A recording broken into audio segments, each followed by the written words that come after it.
We're going to show you a sample lesson of phonics for reading. So this is level 3, it's red. Level 1 is purple, level 2 is blue. So we're just going to go through what a lesson would look like. This is my student. So this is like lesson 8, we just pulled one. So you always start with sounds, and it will give you like an objective up here in the corner. So it says the objective for this lesson is OY and OI, and then to practice word parts with BE, DE, and shun. So you just kind of pre-write your sounds, and the procedure is just to get their attention and then to touch under it. Okay? So you just say sound, and you don't have to say it every time. Ready? Sound. Oi.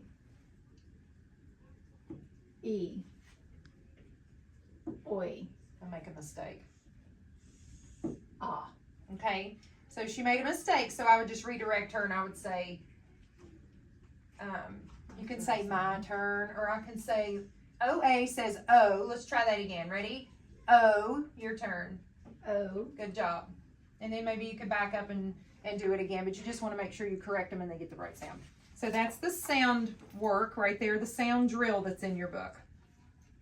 And then you'd move down and do new words. And the students have the new words in their book, and they have the new sounds. So you just want to make sure that you've got somewhere where you can write. And you can have these pre-written if you have time for that. Or you can write it as you go. That's fine.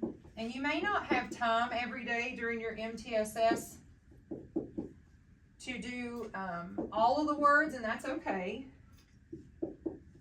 You can also have the kids read them silently while in their book while you're writing them, or you can have them read them as you write them on the board. That's a good thing to keep them busy while you're getting things ready. So the procedure for this, since they're new words, is to draw their attention to the sound that they're learning. So we just did the sound. So this time you're going to touch under the sound spelling and then have them read the word. And while I'm holding my finger here, that's just for them to just draw their attention and let them think. And you don't want kids to answer before you put your fingers somewhere. So they don't answer before your fingers are under here, and they don't answer until you slide. Okay, ready? Mm-hmm. Sound. Oi. Good. Read. Join. Good. Sound. A. Read. Jail. Good. Sound. Oi. Read. Toy. Good. Sound. E. Read. T. Good. And you would just go through that. And if she made a mistake, I would just draw her attention to the sound and correct her, and we would try it again. So that's how you read those new words, is sound and then word. And then the next part of that is their sentence. And I would do this way. Whatever word is in there, and they have their workbook and you have yours. So the first sentence is, it's fun to join a club during the summer. So I would draw attention to the word join, just like I did. I had it written here, and I would say, put your finger on number 5. And I want you to put your finger under the word join in the sentence. So what sound spelling do you see in there that we've been working on? O-I. Good job. O-I. What does O-I say? Oi. Oi. Good. So we're going to read that sentence together. Ready? Read. It's fun to join a club during the summer. And what's our word in there with the sound oi? Join. Join. Good. Let's read another one. Let's look at number 6. The word in there that has our sound spelling is spoil. Can you find it? Yes. How is oi spelled in that word? O-I. O-I. Good job. Spoil. So let's read that one. Ready? Read. The hot sun may spoil the ripe bananas. And what's our word? Spoil. Spoil. Good job. And you could do individual turns where you say like, okay, we don't know who I'm going to call on. Everybody look at your sentences. Number 7, read Christy. So then she would read out loud by herself. So that's the first part. That's the sound drill and the new word procedure. So then you move on, and in this level, it's multisyllabic words, or they're called challenge words. So once again, you can have you a spot where you write, and I would just direct the kids and say, you can put your finger on these words in part B, and you could be trying those, or you can read up here on the board as I write, but we are not talking. We have our eyes somewhere and we're reading. You can try for these words. You might know a lot of them. If you don't, it's okay. Look for parts that you know.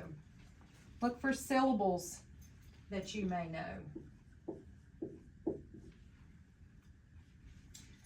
Teachers, these words are already divided for you, so you know where to cover them up for the kids to read, so that's a plus. I get a card, a post-it works, your hand, whatever. So the purpose of this is to teach them to read by syllable. It's very powerful. It also helps with their spelling. You can teach them to spell their spelling words by syllable. So you cover up one syllable. Read. Soy. Good. Read. Bean. Word. Soybean. Good.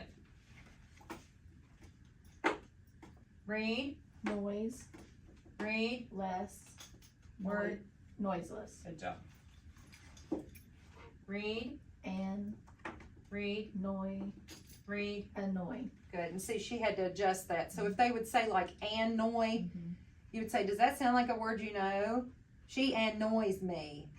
So you just talk to them about, you have to say annoy. You just can, you know, real quick talk about those kinds of things. So that's the multiple syllabic word instruction piece, or it's just called challenge word here. So it's already divided for you, so you don't have to worry about that. That's a good thing there. If they were, for some reason, not be able to do it as syllables, you could break it down and do like the other, oi, soy, bean, soybean. You could go a little bit, break it down a little bit more for them.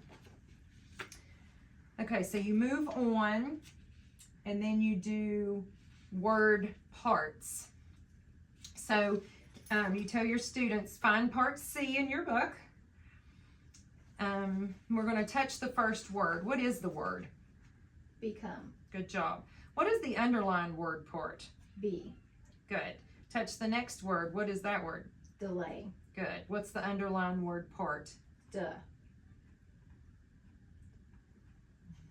Okay. Well, we pronounce that D. Can you say that? D. D. Good. Let's read the word parts again. Look at the first word. What is the underlined part? D. In the first word. B. Good job. Look at the next word. What's the underlined part? D. Good job. Now, look at the last word. The last part is underlined. Do you know how to pronounce T-I-O-N? Shun. Very good. Shun. We see shun at the end of a lot of words. And then you could go through on part D, and there's a lot of examples of words with just those parts, B-E-D-E and T-I-O-N. And you draw their attention. I like to use the card. Let me write some. So they have like, and it's underlined. So, you know, you would just really draw their attention. You know, B-E is what? B. B. 4. B4. And what you're doing, the purpose of this program is to really draw their attention to syllables. You're teaching them to look for parts they know. That's the goal. And like this one, it has both. Description.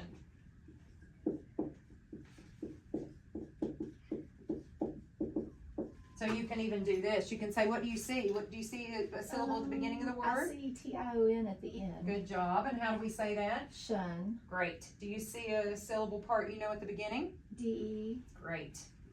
So you already know two parts of this large word. You know D and shun. So what's the part in the middle? How do we say that? Script.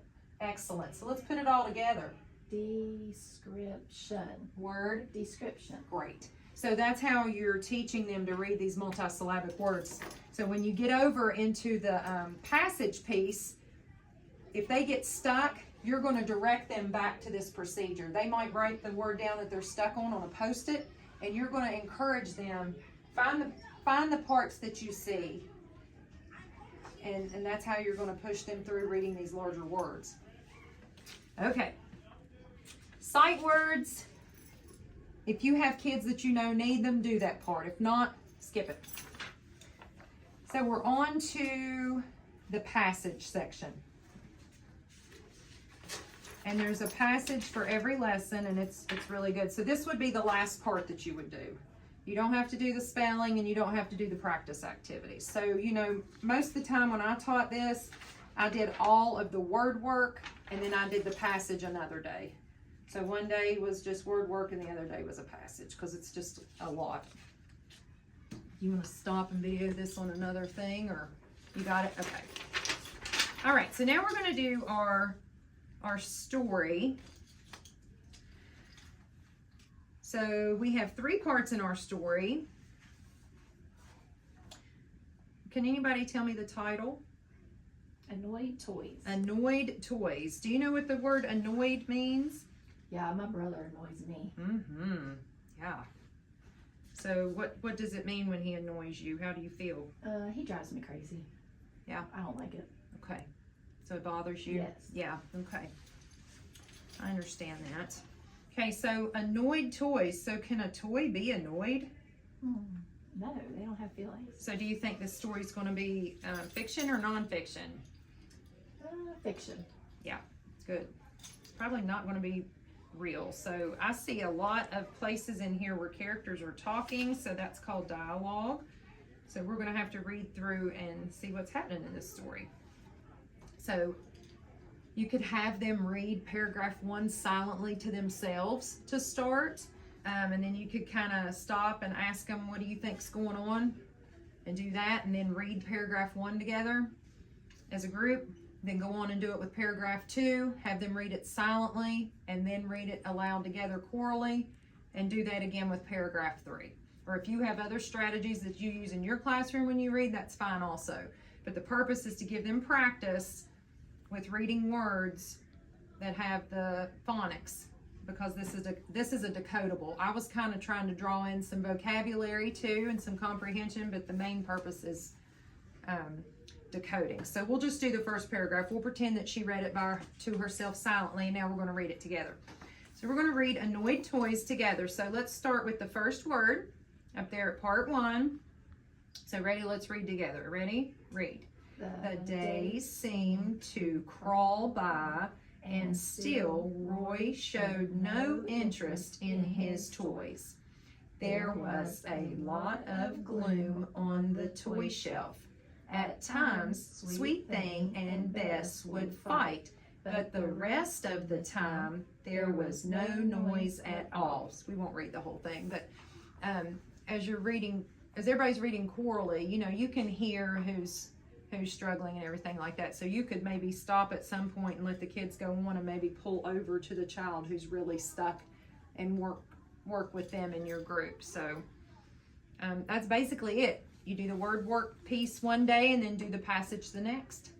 And that's a lesson for Phonics for Reading. And it's the same for whatever color you need, the blue and the purple. The purple might move a little bit faster because the words are smaller. You get through it a little bit quicker, but that's it.